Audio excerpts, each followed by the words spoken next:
Subscribe करा महानुभाव प्रतितीपंथ चॅनलला व बेल बटन अवश्य दाबा लेटेस्ट नोटिफिकेशन प्राप्त करण्यासाठी। दंडवत प्रणाम। जय श्री कृष्ण। लीळा चरित्राच्या आजच्या सत्रामध्ये आपण पाहणार आहोत उत्तरार्ध भागातील लीळा क्रमांक 134 माहिमभट्टा बोध प्रकरण निरूपण। स्वामी माहिमभट्टांना बोध प्रकरणाचं निरूपण करतात, म्हणजेच परमेश्वर जीवाला बोधदान कसे देतात हे स्वामी माहिमभट्टांना व्यवस्थित समजावून सांगतात। तर आजचं चरित्र खूप महत्त्वपूर्ण होणार आहे। विषय काय आहे? सर्वात महत्त्वाचा विषय आहे परमेश्वर जीवाला बोध कसे देतात हे आपल्याला आज समजणार आहे। तर आजचा व्हिडिओ शेवटपर्यंत पहा, म्हणजे तुम्हाला सर्व सविस्तर कळेल परमेश्वर जीवाला बोध कसे देतात। मग त्या संदर्भामध्ये माहिमभट्ट काय काय पुन्हा प्रश्न विचारतात। माहिमभट्ट सारखे विद्वान माणसं स्वामींसोबत चर्चा करत आहेत, जिज्ञासा करत आहेत, म्हणजे निरूपण साधारण राहणार नाही तर खूप महत्त्वाचं निरूपण राहणार आहे आणि ते सर्व ज्ञान तुम्हाला प्राप्त व्हावं असं मला वाटते। आणि म्हणून तुम्हाला विनंती आहे व्हिडिओ शेवटपर्यंत पहा, म्हणजे तुम्हाला पूर्ण ज्ञान प्राप्त होईल परमेश्वर जीवाला बोधदान कसे देतात या संदर्भामध्ये। तर जास्त उशीर न करता चला तर आज काही नवीन ज्ञानार्जन करूया। दंडवत हो। मी ईश्वरदास महानुभाव सर्वांचे स्वागत करतो आपल्या महानुभाव प्रतितीपंथी या युट्यूब चॅनल मध्ये। आजचा लीळा क्रमांक आहे लीळा चरित्र उत्तरार्ध लीळा क्रमांक 134 माहिमभट्टा बोध प्रकरण निरूपण। माहिमभट्टांना स्वामींनी बोध प्रकरणाचं निरूपण केलेलं आहे। गोसावियांसी डोमीग्रामी राजमढी अवस्थान। स्वामींना डोमीग्राम येथे राजमढामध्ये अवस्थान आहे। गोसावी ईश्वर प्रतीती केल्यानंतरे माहिमभट्ट दिवसाचो गोसावियांच्या दर्शना आले। स्वामींचं पहिलं दर्शन माहिमभट्टांना झालं, त्याच भेटीमध्ये माहिमभट्टांना बोध झाला आणि असा बोध झाल्यानंतर अशी ईश्वर प्रतीती झाल्यानंतर माहिमभट्ट 4 दिवसांनी पुन्हा स्वामींच्या दर्शनाला येतात। दंडवते घातली श्रीचरणाला गेले। स्वामींना त्यांनी साष्टांग दंडवत घातले, पाया पडले। मग माहिमभट्टी पुसिले आणि मग माहिमभट्ट प्रश्न करतात, जी जी गोसावी परमेश्वर होती तरी जीवासी बोध कैसा देती। माहिमभट्ट म्हणतात स्वामींना, जी जी तुम्ही जर परमेश्वर आहात तर मग परमेश्वर या जीवाला बोध कसे देतात ते निरूपावे जी, त्याचं मला निरूपण करा असं माहिमभट्ट स्वामींना प्रश्न विचारतात। सर्वज्ञ म्हणितले यावर स्वामी म्हणतात, भटो एका जीवा प्रति परागिरा करुणी परमेश्वर आपुले अस्तित्व साधिती। स्वामी माहिमभट्टांना म्हणतात, भट्टो जीवाला या जीवाप्रती परमेश्वर काय करतात? परागिरा करुणी, जे 4 प्रकारच्या वाचा आहेत, परा पशंती मध्यमा वैखरी, तर हे परा वाचा जी आहे ते परमेश्वराची आहे। तर त्या परेलाच गिरा करुणी परमेश्वर आपले अस्तित्व साधिती, म्हणजेच जी स्वामींची वाचा आहे परा वाचा, त्या परा वाचेतूनच गिरा बाहेर पडते। गिरा कशाला म्हणतात? जी वैखरी आहे। वैखरी म्हणजे काय? मी जे शब्द बोलत आहे, तुम्ही जे संवाद साधता घरच्या सदस्यांसोबत किंवा बाहेर गेल्यानंतर लोकांसोबत तुम्ही जो संवाद साधता, ती संवाद साधण्याची जी पद्धत आहे, जे तुमचं बोलणं आहे त्याला वैखरी असं बोलतात किंवा गिरा असंही बोलतात। तर परमेश्वर परागिरा करून म्हणजे परेचाही वापर करतात, गिरेचाही वापर करतात, दोन्हीचा वापर करून आपलं अस्तित्व साधिती, म्हणजे आपलं जे अस्तित्व आहे त्याचं निरूपण पुढीलाला करतात। वैखरी अस्तित्वे परमेश्वर तिहिते अनुवर्तवीती। वैखरी अस्तित्वे म्हणजेच परमेश्वर वैखरीच्या शब्दाने परमेश्वर काय करतात? तिहिते म्हणजे जीव देवता आणि परमेश्वर या तिहिते अनुवर्तवीती म्हणजेच परिज्ञान करतात एवं बोधाचं दातृत्व करतात याच वैखरीद्वारे। जी वैखरी परामिश्रित आहे, परा घोळली वाणी आहे, या तिन्हीचही अनुवर्तविती म्हणजे अनुवर्तन करतात आणि परिज्ञान करून देतात त्यांना। कारण वैखरीशिवाय परिज्ञान होणार नाही, या जीवाला बोधाचं दातृत्व होणार नाही. स्वामी शेवटी मराठीतूनच बोलले माही भट्टांना. जे कोणती भाषा असेल प्रचलित त्या भाषेमध्येच बोललेले आहेत. त्याला म्हणतात वैखरी अस्तित्वे परमेश्वर तिहिती अनुवर्तविती. जो पुरुष विद्यादी नव्हे तव ब्रह्मविद्याधिकारू आती. जोपर्यंत हा पुरुष देवतेच्या विद्येच्या अधीन होत नाही तोपर्यंत हा जीव ब्रह्मविद्येच्या साठी अधिकारी आहे. ब्रह्मविद्या त्याला प्राप्त होऊ शकते. देवतेच्या विद्येच्या ठिकाणी अधीन झाला तर हा जीव ब्रह्मविद्येला अधिकारी राहत नाही. बोधकाळी देवता परतीया सरेती. बोधकाळी म्हणजेच ज्या वेळेला परमेश्वर या जीवाला बोधदान देत असतात त्यावेळेस कोण्याही प्रकारची देवता, कोणतीही देवता या जीवाला चेष्टकत्व करू शकत नाही की तू हे काम कर, तू याला मार, तू याचं काम कर, तू त्याचं काम कर, घरी भांडणं कर, बाहेर भांडण कर, असं कोणत्याही प्रकारचं चेष्टकत्व ती देवता करू शकत नाही ज्यावेळेस परमेश्वर या जीवाला बोधदान देत असतात. बोधकाळी मळकर्मे परते सारिती. बोधकाळी म्हणजे ज्यावेळेस परमेश्वर जीवाला बोधदान देत असतात, बोधाचं दातृत्व करत असतात त्यावेळेस या जीव स्वरूपावर जे काही मळ लागलेले आहेत, जे काही पापरूप कर्म लागलेले आहेत, जे काही दोष लागलेले आहेत ते सर्व परमेश्वर बाजूला करतात. बोध देतीये अवसरी जीव. 4 घडिया पर्यंत अनाथ होऊनी असे. मळकर्म सर्व या जीव स्वरूपाचे परमेश्वर बाजूला करतात आणि निखळ जे जीव स्वरूप आहे तिथे जाऊन त्या बोधशक्तीचा संचार करून देतात परमेश्वर. आणि पुढे स्वामी काय सांगतात, बोध देत असताना बोध देती अवसरी जीव 4 घडिया पर्यंत अनाथ होऊनी असे. ज्यावेळेस या जीवाला परमेश्वर बोधदान देत असतात, बोध दातृत्वाच्या अवसर काळी हा जीव 4 घडियापर्यंत 4 घड्यापर्यंत हा जीव अनाथ होऊन असतो. 4 घड्या म्हणजे किती? 1 घडी 24 मिनिटाची. तर 24 चोक 4 घडी आहेत तर 24 गुणिले 4 करायचं आपल्याला, तर 24 चोक 96. तर 96 मिनिटापर्यंत हा जीव अनाथ होऊन असतो. म्हणजे जीव देवतेच्या वेगळा होऊन हा अनाथ असतो. तर अशी या जीवाची स्थिती असते बोध दातृत्वा काळी. ज्यावेळेस बोधदान दिला त्यावेळेस 4 घडियापर्यंत म्हणजे 96 मिनिटापर्यंत हा जीव अनाथ होऊन असतो. त्याला कोण्या जीवाच्या ठिकाणी लागले पण नसते, कोण्या देवतेच्या ठिकाणी लागले पण नसते. त्याला असं वाटते की बस माझं कोणीच नाही, माझा तो फक्त परमेश्वर आहे. मग असं परमेश्वरांनी बोधदान केल्यानंतर काय होते पुढं स्वामी सांगतात, मग एक अनुसरेती एक ननुसरेती. काही जीव असतात ते अनुसरतात, काही जीव असतात ते ननुसरतात. अनुसरणे म्हणजे अनुसरण घेणे, ननुसरणे म्हणजे जे अनुसरण घेतच नाहीत. बोध जरी झाला तरी ते अनुसरण घेत नाही. ननुसरेती ते प्रमादी बोली जती. जे ननुसरले म्हणजे जे अनुसरले नाही ते कोण होतात? ते प्रमादी असतात. ज्यावेळेस या जीवाला बोध होतो, बोध दिल्यानंतर मग केतुले एक दिस जे परमेश्वर आहेत ते वाट पाहतात. म्हणजेच काय? बोध झाल्यानंतर या जीवाला परमेश्वराला असं वाटतं की हा जीव आता अनुसरण घेईल. परमेश्वर त्याच्या 56व्या वर्षापर्यंत वाट पाहतात की कमीत कमी 56 वर्षापर्यंत तरी अनुसरण घेईल हा जीव. आणि जर 56 वर्षापर्यंत अनुसरण नाही घेतलं या जीवाने मग परमेश्वर त्याची काय वाट पाहत नाही. काय होतात परमेश्वर? मग उदासीन होय म्हणजे परमेश्वर त्यांच्यावर उदास होतात. ज्या जीवाला बोध झालेला आहे त्या जीवाने जर 56च्या अगोदरपर्यंत अनुसरण नाही घेतलं तर परमेश्वर त्यांच्यावर उदास होत असतात. आणि ज्यांनी असं अनुसरण घेतलं नाही त्यांना काय होते? तया सृष्टी शून्य होय. सृष्टी हे त्यांच्यासाठी शून्य होते, निर्फळ जाते सृष्टी. परमेश्वराची प्राप्ती करून घेऊ शकला नाही तो जीव बोध झाल्यानंतर पण, तर त्याच्यासाठी सृष्टी म्हणजे शून्यच झाली. जीवाने ईश्वराची प्राप्ती करून घ्यावी हे त्याच्यासाठी फळ आहे. आणि त्याने जर ते प्राप्त करून घेतलं नाही तर त्यांनी आयुष्यात केलं काय मग जन्माला येऊन या सृष्टीमध्ये? आणि म्हणून इथे स्वामी म्हणतात की त्याला सृष्टी शून्य झालेली आहे, त्याच्यासाठी या सृष्टीचं काहीच महत्व राहिलं नाही.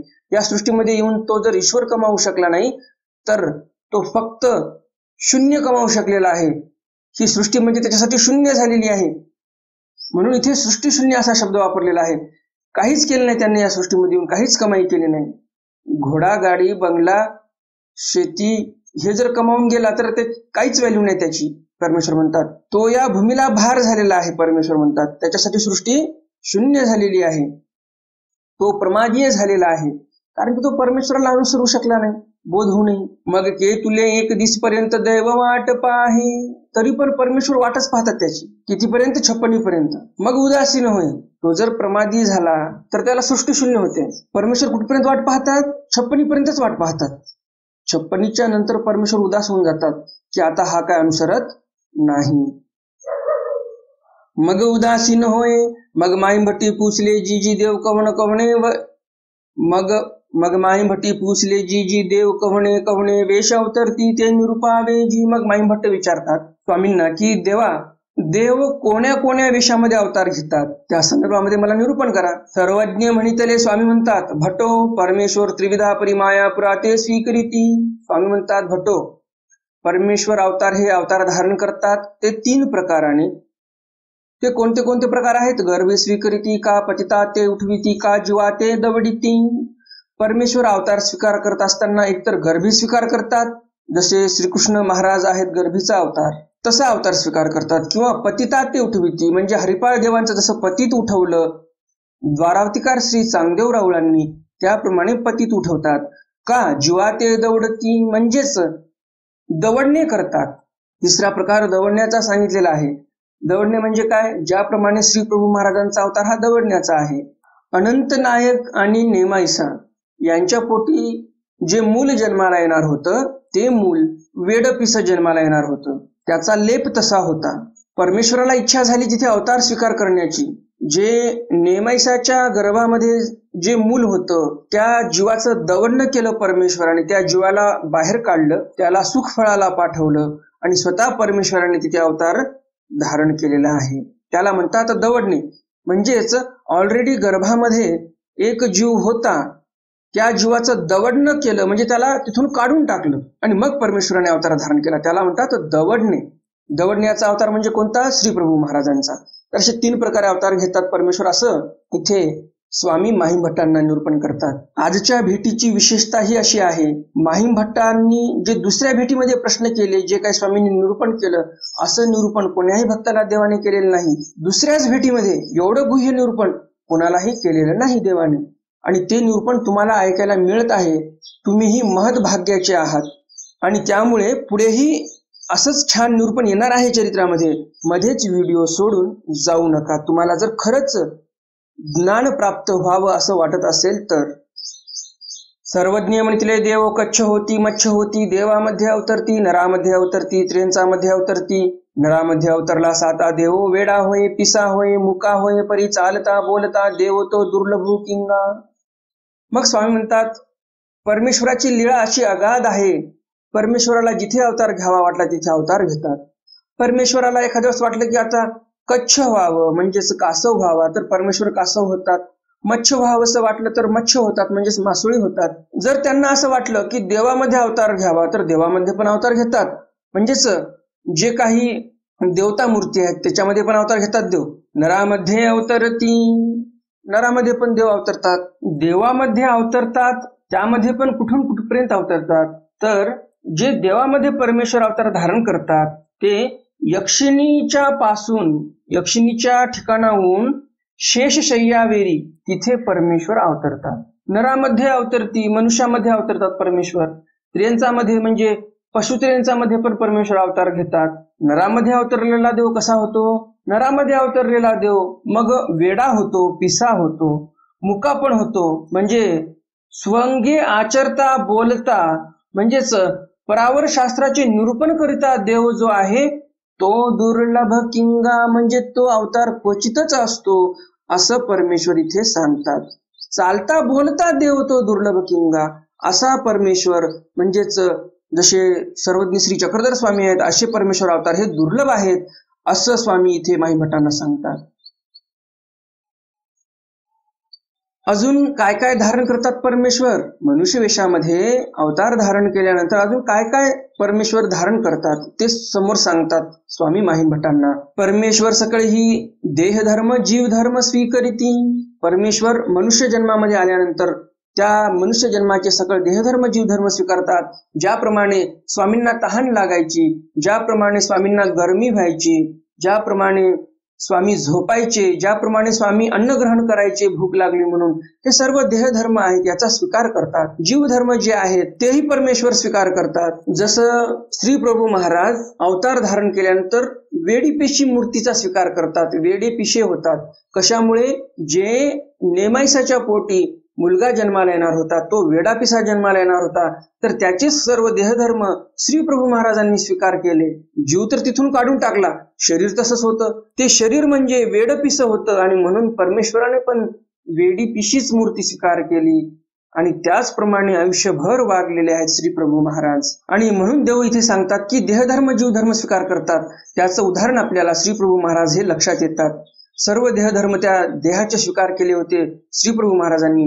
वेडीपिशी मूर्त स्वीकार केली आणि उभं आयुष्य वेडीपिशीच क्रीडा करत राहिले श्री प्रभू महाराज. आपण भजनामध्ये म्हणतच असतो, वेडीपिशी मूर्त प्रभूची लीळा करी थोर. मग यावर माईभट्ट विचारतात, जीजी परमेश्वरू सकळी देहधर्म जीवधर्म स्वीकृती तरी जीवासी कवणी सुख दुःखे संपादित ऐसे काही याती. सर्वज्ञ म्हणतील भटवत ऐसे काही येथ नाही, येथीचे सकळी ते येथीचे आची प्रवृत्ती.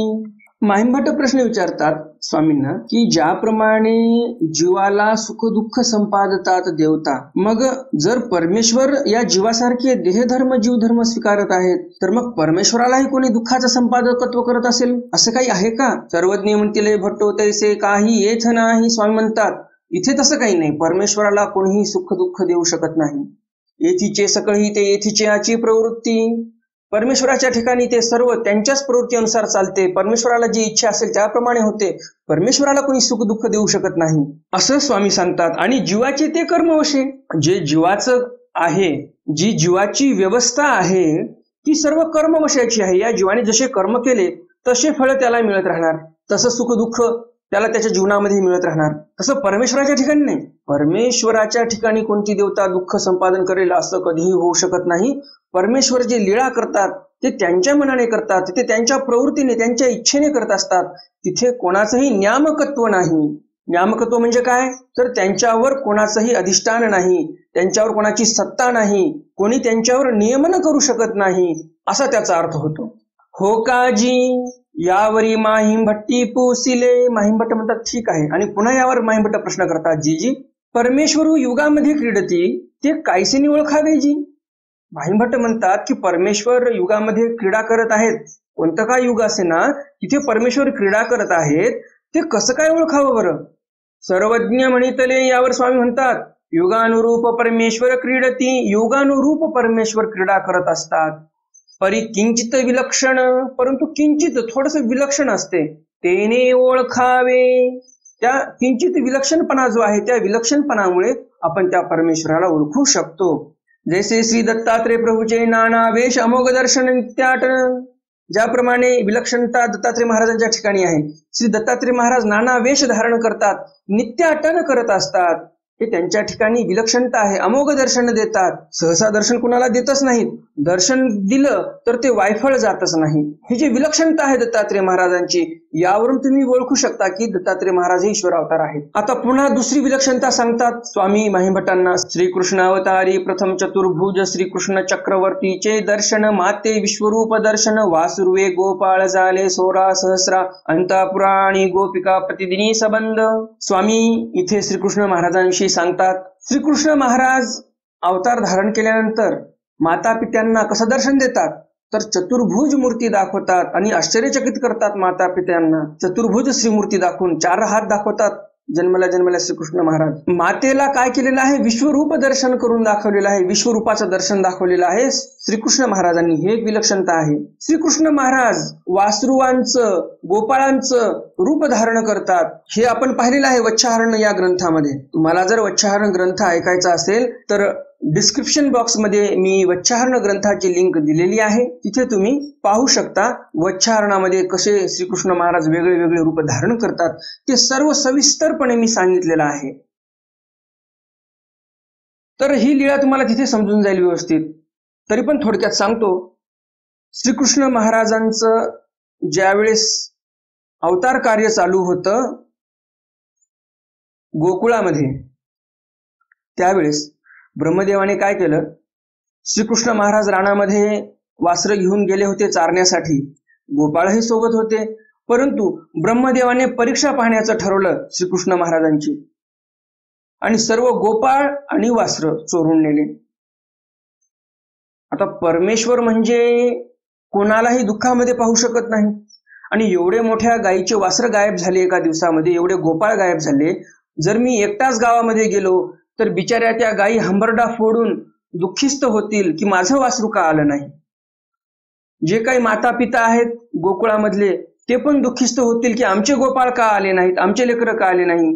आणि हे सर्व दुःख त्यांना पाहवल्या जात नाही आणि म्हणून श्रीकृष्ण महाराज सर्व रूप धारण करतात. जे काही वासरं चोरून नेले त्या वासरांचं रूप धारण करतात, जे काही गोपाळ चोरून नेले त्या गोपाळांचं रूप धारण करतात आणि असे श्रीकृष्ण महाराज गावामध्ये गोकुळामध्ये जातात आणि सर्वांना सुख देतात. आणि मग शेवटी काय काय प्रकार घडतो ते जर तुम्हाला सविस्तर पाहायचं असेल तर डिस्क्रिप्शन बॉक्समध्ये जी लिंक दिलेली आहे वच्छारणाची त्या लिंकवर क्लिक करा आणि सर्व ग्रंथ व्यवस्थित तुम्ही तिथे अध्ययन करू शकता. जे काही 16 सहस्र अंतापुरे होते, गोपिका होत्या, त्यांच्याही घरी ते राहायचे. अशी वेगळी क्रीडा श्रीकृष्ण महाराज करायचे. द्वारावतिकारा पासोणी अनंता सिद्धी. द्वारावतिकार श्री चांगदेव रावळापासून अनंत सिद्ध्या प्राप्त झालेल्या आहेत जीवांना. ते सुपेहानी ती तयासी मार्ग प्रकटे ती खराटेनी विद्या. श्री चांगदेव राऊळ जे द्वारावतिकार श्री चांगदेव राऊळ होते त्यांची क्रीडा कशी होती? एका हातामध्ये सूप, एका हातामध्ये खराटा असायचा. तर जे क्रीडा करायचे ते नगर झाडून काढायचे, सुपामध्ये पुंजना भरायचे, गोमतीमध्ये नेऊन टाकायचे. ज्या व्यक्तीला त्यांनी सुपाने मारलं त्यांना मार्ग प्रकटायचा म्हणजे बहिर्याग प्रकटायचा. खराटा ज्यांना हाणला त्याला विद्या प्रकटायची म्हणजे अंतर्याग साधन प्रकटायचं, देवतेची विद्या प्राप्त व्हायची त्याला. श्री प्रभू तरी प्रत्येही अनेके रूपे धरुणी घरोघरी मार्गो मार्गी खेळती. आणि श्री प्रभू महाराज रुद्रपूर येथे वेगळे रूप धारण करून घरोघरी मार्गोमार्गी म्हणजे रस्त्याने पण खेळायचे. मृत्यू जीवविती. मेलेले वासर, मेलेले लेकर जिवंत केले.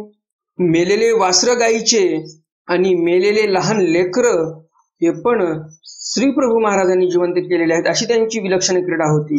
स्वामी हे निरूपण करत आहेत माहीमभटांना की परमेश्वराच्या क्रीडेमध्ये कशी विलक्षणता असते त्या संदर्भामध्ये निरूपण चालू आहे.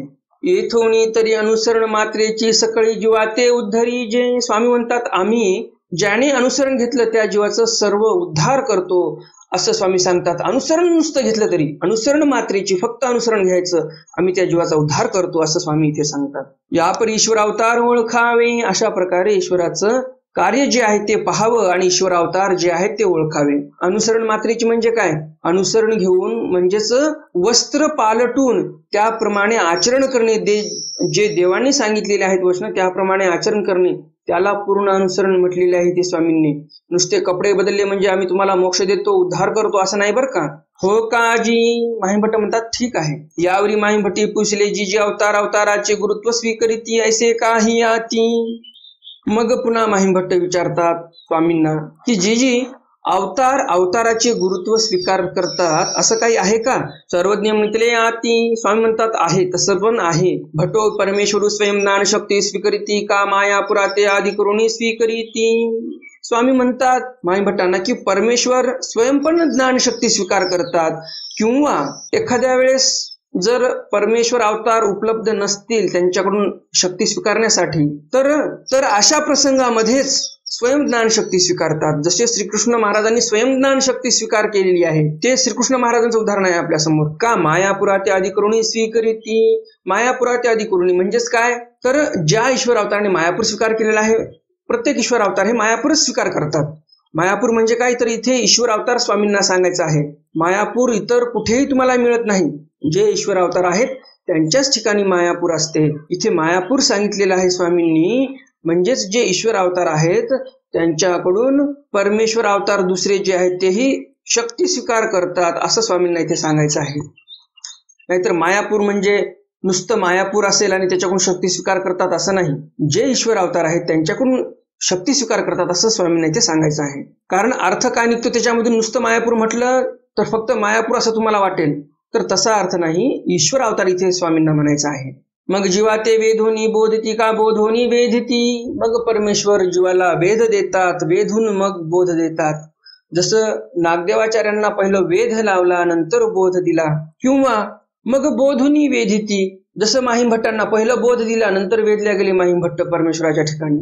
म्हणजेच काय, कालच्या चरित्रातून तुम्हाला लक्षात येईल, माहीमभट्ट तिथे गेले, नमस्कार केला नाही, पाया पडले नाही, दंडवत घातले नाही, काया प्रणित केला फक्त. आपण जसं कोणी अनोळखी माणसाला नमस्कार करतो त्याप्रमाणे फक्त नमस्कार केला, वेधल्या गेले नाही. ज्यावेळेस बोध झाला त्यावेळेस ते वेधल्या गेले देवाच्या ठिकाणी, साष्टांग दंडवत घातले, पाया पडले आणि प्रसाद मिळावा मला अशी इच्छा केली. हे त्याचं उदाहरण आहे. पहिलं बोध झाला माहीमभट्टांना, नंतर वेधल्या गेलेले आहेत. आवडीने मग स्वामीच्या दर्शनाला येत आहेत माहीमभट्ट. इथे आपल्याला असं लक्षात येते. पुन्हा यावर माहीमभट्ट विचारतात, जी जी जीवासी देवते पासोनी का जीवापासून बोध होय ऐसे काही आती. माहीमभट्ट म्हणतात, मग जीवाला बोध फक्त परमेश्वरच देऊ शकतो का? देवतेपासून किंवा जीवापासून बोध होते असं काही आहे का? सर्वज्ञ म्हणितले. स्वामी म्हणतात, भटो जीवासी बोध आणि बोध शक्ती ते येथोनीची किंगा. स्वामी म्हणतात माहीमभट्टांना, भट्टो जीवाला बोध आणि बोधशक्ती ते फक्त परमेश्वरापासूनच होऊ शकते. म्हणून देवते जीवापासून बोधू नव्हे, परी परमेश्वर अधिकरणा ते अधिकरोणी परमेश्वरूची उद्धरिती. आणि म्हणून स्वामी सांगतात की देवतेपासून जीवापासून कधीही या जीवाला बोध होत नाही. परी म्हणजेच परंतु म्हणजेच अधिकरणाला आधी करून परमेश्वर उद्धरण करतात असं स्वामी इथे सांगतात. यावरी माहीमभट्टी पुसिले. माहीमभट्ट विचारतात, जी जी जेत अधिकरण नाही आणि परमेश्वराचे निमुखे दान जोडलेची नाही, आणि अधिकार तरी फळासी आला तरी तयाचे कैसे. पुन्हा माहीमभट्ट गुह्य प्रश्न विचारतात की परमेश्वरच या जीवाला बोध देतात, परंतु एखाद्या वेळेस अधिकरणही उपलब्ध नाही. जर परमेश्वर नसतील तर अधिकरणाला आधी करून परमेश्वर बोधदान देतात, परंतु एखाद्या ठिकाणी अशी परिस्थिती उत्पन्न झालेली आहे जिथे अधिकरणही नाही आणि परमेश्वराचे मुखे ज्ञान जोडलेची नाही. एकतर अधिकरण उपस्थित नाही, परमेश्वराच्या मुखाने ज्ञानही जोडलेलं नाही, आणि अधिकार तरी फळासी आला, त्या जीवाचा बोधाचा अधिकार तर फळाला आलेला आहे. म्हणजे त्याला बोध व्हावं असा त्याचा योग आलेला आहे. तर त्याचं कसं काय होणार बरं? सर्वज्ञ म्हणितले. स्वामी म्हणतात, भटो येथ प्रवृत्ती झाली तरी स्तंभा एका ते निमित्त करोणी उद्धरी जेल. येथ प्रवृत्ती झाली तरी स्तंभा एका ते निमित्त करोणी बोली जेल. मग स्वामी म्हणतात, भट्टो आम्ही काय करणार त्या प्रसंगाला? तर एका स्तंभाला निमित्त करून आम्ही उद्धार करतो जीवाचा. त्या जीवाची एकदा परवड आलेली आहे त्यावेळेस आम्ही काहीही करू, त्या जीवाला बोधदान तर नक्कीच करणार. आम्हाला जर प्रवृत्ती झाली तर आम्ही स्तंभा एकाला निमित्त करून बोलतो, तर त्या जीवाला बोध देणं काय अवघड आहे का? यावरी माहीमभट्टी पुसले, जी जी या जीवासी ऐसी ऊर्ध्वमती नाही जे परमेश्वराचे ज्ञान जोडे. मग माहीमभट्ट विचारतात की या जीवाच्या ठिकाणी अशी ऊर्ध्वमती नाही. ऊर्ध म्हणजे वर जाण्याची, मती म्हणजे बुद्धी. जे वासनेने भरलेले लोक असतात ते सर्व अधगामी असतात. त्यांच्या शरीरातली ऊर्जा जी आहे ती ऊर्ध्वगामी नसते तर अधगामी असते. तर असे हे अधगामी असलेले जीव ज्यांच्या ठिकाणी ऊर्ध्वमती नाही, यांची मतीच अधगामी आहे, तर त्या जीवांना परमेश्वराचं ज्ञान जोडे. मा जीवासी ज्ञानाधिकार कैसे नाही जोडे. त्या जीवांना परमेश्वराचं ज्ञान प्राप्त व्हावं किंवा ज्ञानाधिकार कसा जोडला जातो असं स्वामींना इथे माहीमभट्ट प्रश्न करतात. माहीमभट्ट काय म्हणतात की या जीवाची ऊर्ध्वमती नाही आणि त्यामुळे याला ज्ञान जोडल्या जात नाही, परमेश्वराचं ज्ञान प्राप्त होऊ शकत नाही. तर मग या जीवाच्या ठिकाणी ज्ञानाधिकार कशा प्रकारे जोडला जातो हा प्रश्न माहीमभट्टांनी इथे केलेला आहे. सर्वज्ञ म्हणितले. स्वामी म्हणतात, भटो तुम्ही म्हणत असा ते तैसेची परी अद्यंती दैव मध्य पुरुष. स्वामी म्हणतात, भटो तुम्ही म्हणत आहात ते तसंच आहे, परंतु अद्यंती दैव आहे. बोध देणं परमेश्वराचं काम आहे, त्याला आद्य म्हणतात. अंत म्हणजे काय? ईश्वर प्राप्ती करून देणे ते अंत आहे. परमेश्वराच्या कार्याचा अंत म्हणजे या जीवाला ईश्वर प्राप्ती करून देणे, हा अंत आहे. मध्ये पुरुष, आद्य आणि अंतच्या मध्ये पुरुष आहे, म्हणजेच हा जो जीव आहे तो आहे. परमेश्वराने बोध दिला, ज्ञान दिलं, त्या ज्ञानानुसार वागणे, आचरण करणे हे या जीवाचं कर्तव्य आहे. हा मधला भाग आहे. मग या जीवाने आचरण केलं परमेश्वराने सांगितल्याप्रमाणे, तर शेवट परमेश्वर त्याला ईश्वर प्राप्ती करूनच देतात असं परमेश्वराला इथे सांगायचं आहे. माहीमभट्टी पुसले, जी जी आधी दैव कैसे व्यापारे. मग माहीमभट्ट पुन्हा प्रश्न करतात की अगोदर दैव म्हणजेच परमेश्वर कसा करतात बरं? सर्वज्ञ म्हणितले अयोग्य ते योग्य करते योग्यासी परमेश्वर ज्ञान देती कवणा कवणी व्यसन येथ जीवोद्धरी जेती हेची व्यसन. मग स्वामी त्यांना निरूपण करतात की जे अयोग्य जीव आहेत त्यांना योग्य करतात आणि जे योग्य झालेले आहेत त्यांना परमेश्वर ज्ञान देतात. आणि मग ज्ञान दिल्यानंतर या जीवाचा कड आहे आचरण करणे. पुढे स्वामी सांगतात की कोणाला काही व्यसन आहेत, कोणाला काही व्यसन आहेत. मग स्वामी स्वतःविषयी सांगतात कवणा कवणी व्यसन हेच जीवोद्धरी जेती हेची व्यसन. स्वामी म्हणतात कोण्या ईश्वर अवताराला काही व्यसन असते, कोण्या ईश्वर अवताराला काही व्यसन असते, परंतु आम्हाला फक्त जीवोद्धारण करण्याचं व्यसन आहे, चांगल्या कामाचं व्यसन आहे. प्रत्येक ईश्वर अवताराला चांगल्याच कामाचं व्यसन असते. कोणी राजधर्म अंगीकारतात श्रीकृष्ण महाराजांसारखे आणि धर्माची स्थापना करतात. कोणी श्री दत्तात्रय महाराजांसारखे जे ईश्वर अवतार आहेत ते नित्य अटनच करत राहतात. परंतु सर्वज्ञ श्री चक्रधर स्वामी म्हणतात आम्हाला फक्त जीवधारण करण्याचं व्यसन आहे आणि हे खूप महत्वाचं व्यसन आहे. येथचे व्यसन जयाचे नि प्रतिबंधे तया लागी हे ईशाळूवाचे ईशाळू. स्वामी म्हणतात आमचं व्यसन जीवधरणाचं ज्यांच्यामुळे प्रतिबंधलं त्यांच्यासाठी आम्ही ईशाळूवाचे ईशाळू आहोत. म्हणजेच आम्ही उलट जास्त अभिमान घेऊन पुन्हा कामाला लागतो आणि जीवाचा उद्धार करतो असं स्वामी इथे सांगतात. मूर्ती परमेश्वर एक घेऊन एक देती अमूर्ती काहीची ने घेती. मूर्तिमंत परमेश्वर जे आहेत, जे अवतार झालेले आहेत ईश्वराचे, ते परमेश्वर अवतार एक घेऊन एक देती. व्यक्तमंत जे परमेश्वर आहेत ते एक घेऊन एक देतात, म्हणजे लेप घेऊन त्या मोबदल्यात काय द्यायचं ते देतात. अमूर्ती काहीची नाही घेती. जे अमूर्त परमेश्वर आहेत, अव्यक्तमंत परमेश्वर आहेत, ते काही एक न घेता फक्त देण्याचं काम करतात. ते फक्त द्यायला लागतात ईश्वराचा आनंद. ऐसे गोसावी निरोपिले असे स्वामी इथे निरूपण करतात. परमेश्वर अव्यक्तमंत जे आहेत ते फक्त जीवाला देतात म्हटल्यानंतर तुम्हाला असा प्रश्न पडेल की कोण्या जीवाला देतात मग? तर ते अव्यक्तमंत परमेश्वर फक्त त्याच जीवाला आनंद देतात जे ईश्वर प्राप्तीला योग्य झालेले आहेत, ईश्वर प्राप्तीमध्ये रत झालेले आहेत, ईश्वराची प्राप्ती ज्यांनी करून घेतलेली आहेत, असे जे जीव आहेत त्यांना आनंद देतात. घेत काहीच नाहीत त्यांच्याकडून, फक्त आनंद देत राहतात त्या जीवांना. असे ते अव्यक्तमंत परमेश्वर आहेत. नाही तर तुम्हाला असं वाटेल आता या कर्मभूमीमध्ये जे जीव आहेत त्यांनाही काही देतात की काय? तसं नाही.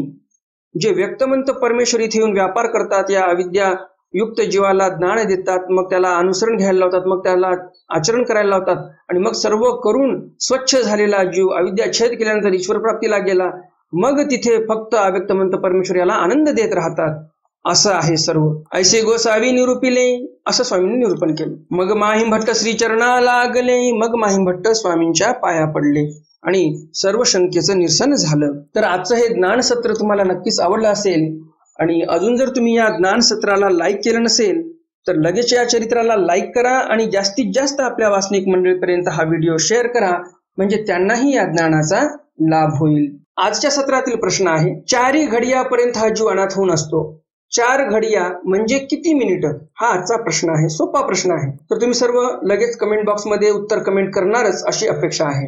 तर भेटूया उद्याच्या सत्रामध्ये माहिम भट्टांच्या काही नवीन प्रश्नांसह. पुन्हा माहिम भट्ट प्रश्न करतात. प्रवृत्ताचा तथा निवृत्ताचा आचार कसा आहे या संदर्भामध्ये माहिम भट्ट स्वामींना प्रश्न करणार आहेत. अनुसरल्याची चर्या कशी असावी या संदर्भामध्ये प्रश्न करणार आहेत. दीक्षाविधी कसा आचरावा ह्या संदर्भामध्ये माहिम भट्ट प्रश्न करणार आहेत. या सर्व प्रश्नाची उत्तरं सविस्तरपणे आणि सखोलपणे मी तुम्हाला सर्व व्यवस्थित सांगणार आहे उद्याच्या सत्रामध्ये. तर भेटूया उद्याच्या सत्रामध्ये स्वामींच्या काही नवीन चरित्रासह, नवीन निरूपणासह. तोपर्यंत दंडवत प्रणाम. जय श्रीकृष्ण. दंडवत हो.